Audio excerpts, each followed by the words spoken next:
The one playground that I saw on the second day or third day that I was there got bombed. 15 kids came in that day, dead on arrival. This isn't arbitrary. This is planned. This is taking away hope wherever they possibly can. You had people say, look, we've smelled the musk of martyrs. SubhanAllah. I saw people wake up from their anesthetic, as in mid-operation, and recite Quran. This is, for lack of a better word, a Holocaust moment. We say, finally, your shouts are louder than the bombs. Assalamu alaikum wa rahmatullahi wa barakatuh. Dr. Aziz Bimani is an Australian orthopedic surgeon who has just returned from Gaza. I've got the honor of sitting with him today to get a little bit of an understanding of what he really saw and what's going on. Dr. Aziz, Jazakallah khair for your time. Thank you for having me. You've just returned from Gaza. I mean, this is what people may describe as hell on earth at the moment. Tell us about your experience. So, everything you see about Gaza on social media or what you read is all true. In fact, the situation on the ground is actually a lot worse. I would describe it as a Hunger Games on steroids. It's frightening because it's just not what we see, but it's how people feel, what they're feeling on the ground, what they're actually, how they're being affected. And I think that really hit home for me in terms of there's not one person that's not affected. You come into Gaza through large prison gates and prison cells, and the whole place is surrounded by prison walls. So there's no place for anyone to run to or go to. There are soldiers that help make sure you're a captive member of the games. When you drive in, the first thing you see, like when we first got in there, it's dark, it's eerie, because it's kind of quiet, because remember, there's no electricity, there's no petrol and energy, and they've got to be innovative on how they've kind of done things. So it's just dark and eerie. You're not really allowed to travel at night. So when we first entered, driving from the border to what is called a UN safe house, it was strange because when we had to get clearance from the IDF to be able to travel, there's not much happening on the road. And yeah, it's scary. When you go in, I told you prison walls, but there's a constant sound of drones. Drones. And the drones are deafening, especially at night. I think they do it on purpose so you can't sleep. There are 3 types of drones. There's a drone that is a surveillance drone. There's a drone that has a machine gun attached to it. There's a drone that drops bombs. Everyone is hungry. Everyone's displaced. The city is in absolute ruins. It looks like a dystopian field, right? So it looks like out of the Hunger Games. Can you show me what it looks like? So this is my first drive in. It's just destruction. And it's destructions for kilometers and kilometers. And here's the thing. If this was targeted, how can every single one of these buildings... It looks like every single building is destroyed. There is no building that's still... inhabitable. And the hardest and the saddest part is that when people try to return... Because remember, okay, they've been dispossessed. They're now in their tents. They have very little with them. They try to go back to collect any goods. Even the masjid's destroyed. Everything's destroyed. There's nothing that's standing. So they go back and they get bombed again. Did you fear for your life going into Gaza, having seen, people from the World Central Kitchen be attacked and killed by the IDF? Did you fear for your life? Yeah, absolutely. Not so much when I was there. Okay, so when I was there, I think I'd already made peace with myself, so it was okay. And I don't think there was any moment where I was really that scared for myself. But definitely before going, that was a super challenge. that first 48 hours after I sort of said, one, got the phone call and then said yes, was probably the toughest 48 hours of my life. I had my family, I had everyone tell me, don't go, you're doing more here, you can be of more assistance, you don't need to go, stay. And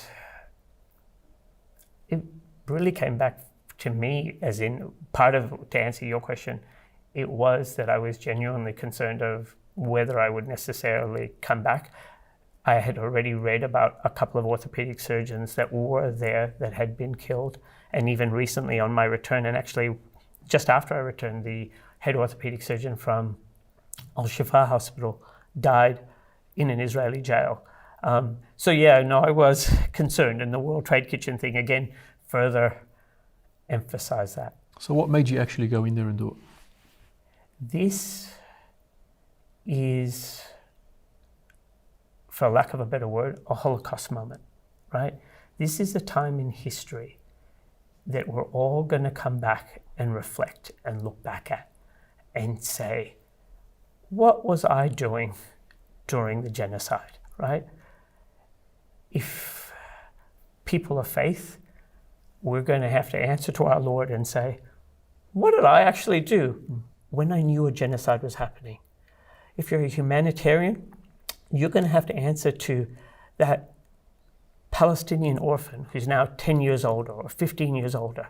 You know, she's got her bilateral amputees. When she looks you in the eye and goes, but yeah, Ummi, what did you do when you knew a genocide was occurring? And unlike other times in history, we've got nowhere to hide behind. So in other times of history, the genocide doesn't necessarily become evident until after the fact. Here, we've got people who are committing the atrocities telling us what they're going to do. So they've not made they haven't quibbled about what they're planning on doing. They're going, this is going to be a generational nakaba. We're going to treat them like the Amalekites, meaning, hey, we're planning on killing every last one of them. They told us that they were going to starve them. There's not going to be any food, water, electricity. We know they're in a prison, right? The largest open air prison. I don't know how you can't say, how I can't do anything, because we're all going to be answerable. The real hard part for me, and this is what I said earlier, is that I had my family going, but you can do more good here than doing there. So to me, the real question wasn't that we have to help. So there was no questions on that. But what was the best way to help? Mm-hmm. And for me, I couldn't answer that unless I went. So I had to do it. MashaAllah. So you've done well over 15,000 operations in your career. How many operations did you do in your time in Gaza? I would say we did about 6 to 8 surgeries every day, just depending on the day. So over that 2 weeks. So. And how would you compare? I mean, the theatre, the hospital setups that you normally have in Australia, as opposed to what you experienced in Gaza? So first of all, the hospital that I worked at, which is Al-Aqsa, is one of only 2 hospitals that's left standing. It was never designed to be a major hospital.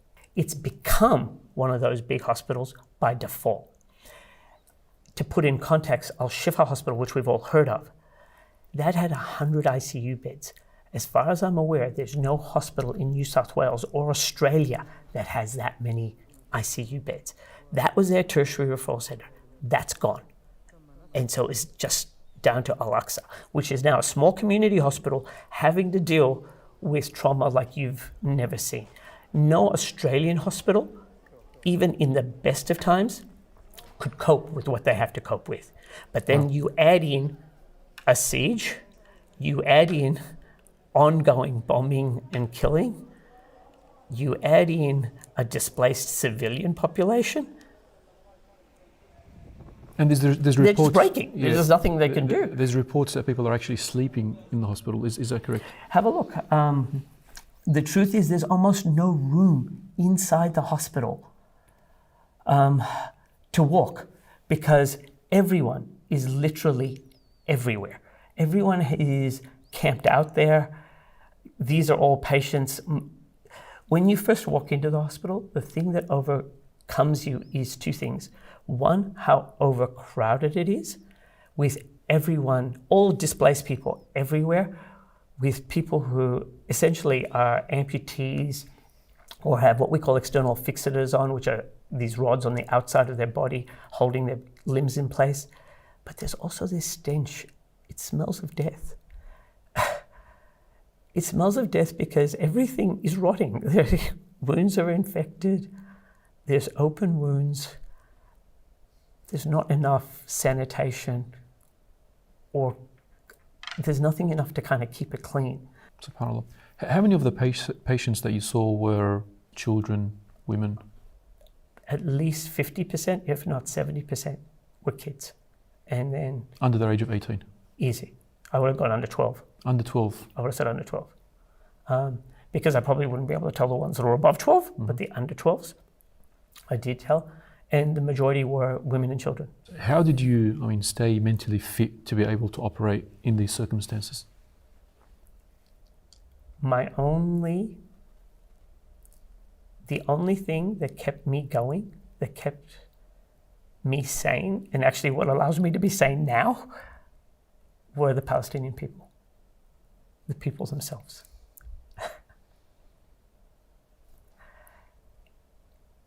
This is an incredible community. This is not a community that's normal. These guys are resilient. They're courageous. If you met their eyes, right? If you met their gaze, they'd smile at you, right? I would hear them tell me stories and I would honestly cry. And I'd go, how can you tell me that with a smile? And they'd go, what else is there to do, right? And, I didn't even hear resentment in their voices. I never once heard resentment from anyone. All I heard with them was, just give us peace. Just let us carry on living. We don't want help. We just want, they would tell me, just tell us a story. We just want peace, and we'll do the rest. We'll deal with everything else. I also wanted you to see their smiling faces, because you can see it. You can see it in their eyes, right? And this is a guy who doesn't have anything. And in fact, here's the other thing. Every single one of them can name between 5 and 10 people that have been in their social network that have been murdered. And they can name another 10 to 20 who are severely maimed or don't have a limb. And to put that in context, again, just me and you, if we thought about our own social network that we know by name, just think about how you would feel if you're dispossessed, you don't have food, water, you don't have hope, because hope's the one thing that you can see that's being done is this is systematic. This is not collateral. This isn't arbitrary. This is planned. This is taking away hope wherever they possibly can. And they're targeting institutions, culture, anyone that has a voice. And despite that, for these people to smile like he's smiling, and that's what I met. And even the kids, you'll see me out with the kids in the hospital, and even the family. You've lost your limb, or you're the dad of a daughter who's lost both her legs. They still say Alhamdulillah. But they say it with genuineness. They're not saying it as a passing comment. I saw people wake up from their anesthetic as in mid-operation and recite Quran. SubhanAllah. It's next level. It's next level, right? It's that courage. It's that hope.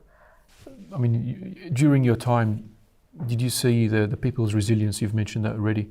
Did it come from a place of faith? Is that how they sort of are staying strong?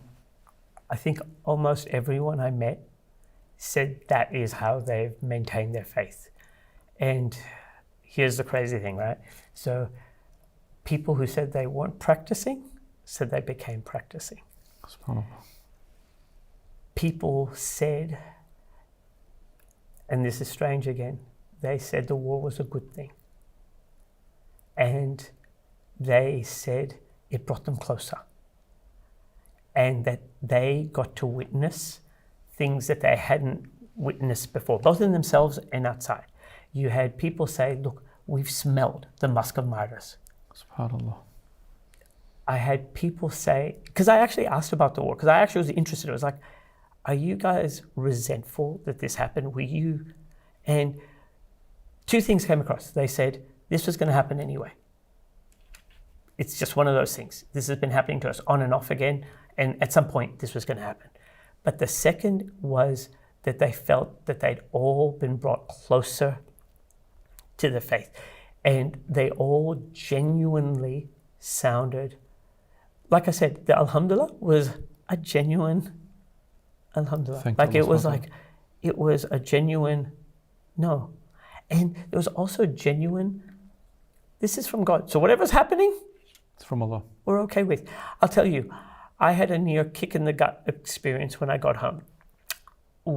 At Maghrib time on Monday night last week, before they invaded Rafah, it was Tahajjud time. I got messages on my WhatsApp from at least 9 different people from there celebrating the ceasefire. They were showing me how they were all getting really happy and excited. And I was like, wow, Alhamdulillah, this is great. Mm-hmm. Only a few hours later to find out they'd invaded Rafah. And their joy went from that to something else. I almost couldn't work or do anything. I messaged these people and they all came back with, this is from God. It's okay. We've got this. Conviction in Allah subhanahu wa ta'ala. We're going to manage. And that's what I saw. I saw them just manage. They were like, well, not just manage, but they managed via their faith. Their faith, I think, has helped them stay grounded, and it's helped them maintain their humanity, their culture. It's helped them look after each other. It's helped them remain generous. It's helped them stay together. SubhanAllah, they are people of inspiration, and they keep, their inspiration will inspire millions for years to come, inshallah. I mean, even us sitting so far away are inspired by the amazing inner character that we've seen from the Palestinian people of Gaza, mashallah. While I was there, I did visit 3 of the refugee camps. Okay. And what you'll see is life in the camp. From what they tell me, remember again, no food, no water, no electricity. And there's 2 types of camps. There's UNRWA camps and the non-UNRWA camps. Everyone wants to be in an UNRWA camp. That's the go-to camp, if they can, if that's their choice. Tents are hard to come by. And they would say to me, an average tent is $800 US, and a good tent was about $1,500 US. Now keep in mind, there's no work, right? And even if you do work, you're not getting paid. Also keep in mind that the place that you worked no longer exists. If you're a university student, your university no longer stands. Your academic record doesn't exist. So your life's on hold. As a parent, there are no schools. There's no playgrounds. In fact, the one playground that I saw, which is about 700 meters from the hospital, on the 2nd day or 3rd day that I was there, got bombed.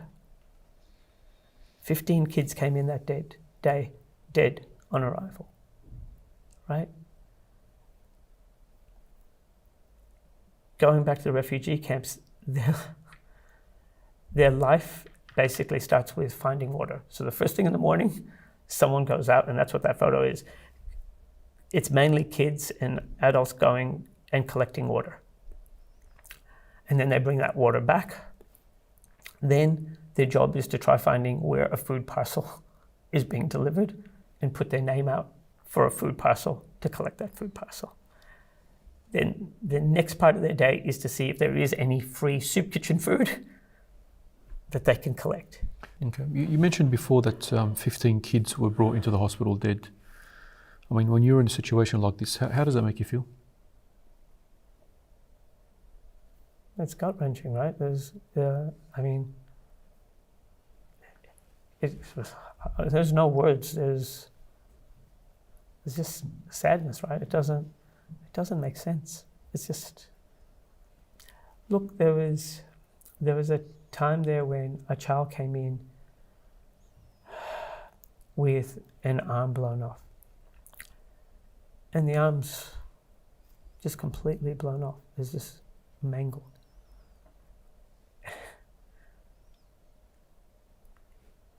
There's nothing that prepares you for it. There's no words that kind of describe it. But then there was other times when the parent would come back later and say, I have their arm or I have their leg. Can you reattach it? Just can't. Look, there was a day when I think I had already done 4 amputations on kids already. And by the 5th kid, we have bilateral above leg trauma, and I might show it to you. But that kid probably needed above knee amputations, but I couldn't do it. I was like, I can't do it. I kind of pretended that I was trying to save the limb and go, well, today we'll try to reattach it and see how we go. Kind of knowing full well it's not going to work, but I couldn't do it. I just couldn't do it. So no, there's no words. There's no words. So this is that child that I was talking about. Allah. He's an 11-year-old, right? His father blew up. His father passed away in this accident.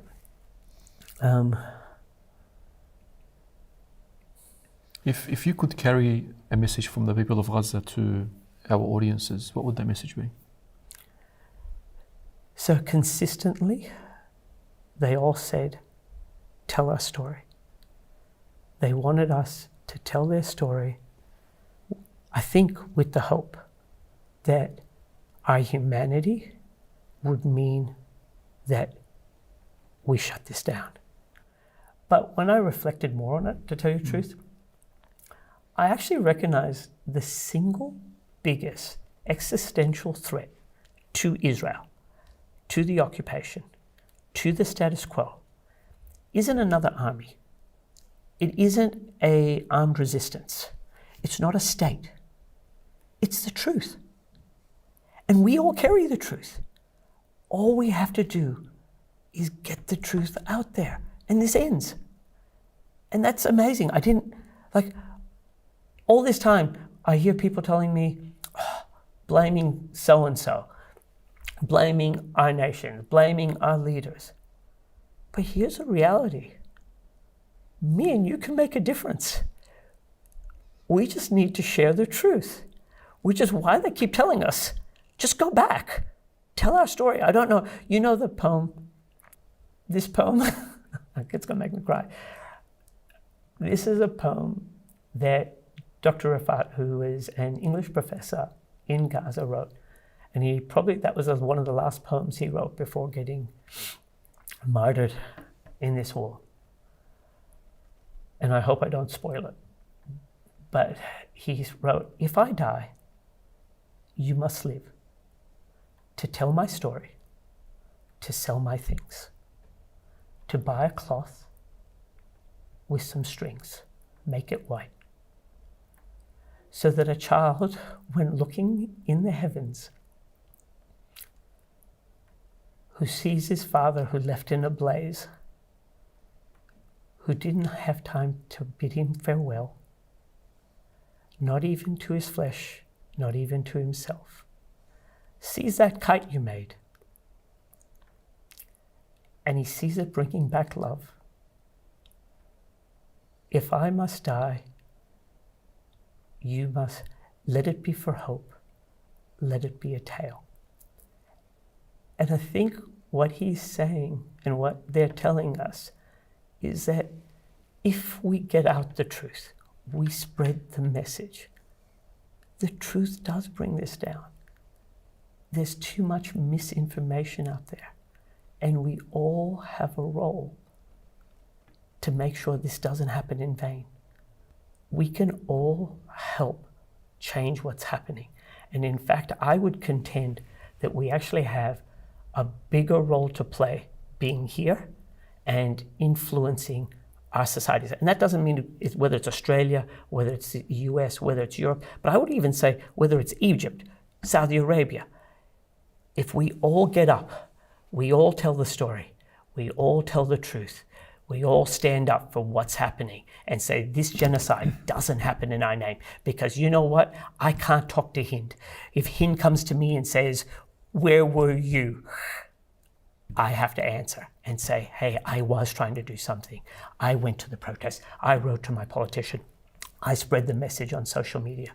When I was there, one of the things I think I made more of a difference on is that I reinforced the Palestinian feeling of people are still with us. And they were aware of the protests. They were happy. I saw it in their faces. But you even hear people like Bisan, the social media person, who say, finally, your shouts are louder than the bombs. So we're helping them, we're strengthening them. We're their lifeline. We're giving them that courage, that motivation to keep going. When you're at a marathon, it's that person saying, keep going, you're nearly there, you're gonna make it. But the second is we're changing public opinion. And as we change public opinion, we can bring down these walls. We can change what's happening. And that's what we all need to do. This is some really good advice. Jazakallah khair, Doctor, for your inspiring words. I mean, it's quite courageous of you to have been and visited Gaza and operated there. Would you consider doing this again? In a heartbeat. Although my wife will divorce me, and I think there'll be a lot of people that would be probably ready to kill me even before I arrived. Mm-hmm. My heart's still in Gaza. I would definitely go back. And also, you know why? Sadly, here's the thing. My silly blue Australian passport seems to matter. If I get caught there, if I'm stuck there, or if I die there, somehow that matters more. And as dumb as that seems, that's the reality. We can't give up on them. Dr. Aziz, may Allah subhanahu wa ta'ala reward you for your courage. May Allah subhanahu wa ta'ala give our Palestinian brothers and sisters in Gaza and in Palestine justice and freedom, inshallah. Jazakallah khair for being with us today. Thank you.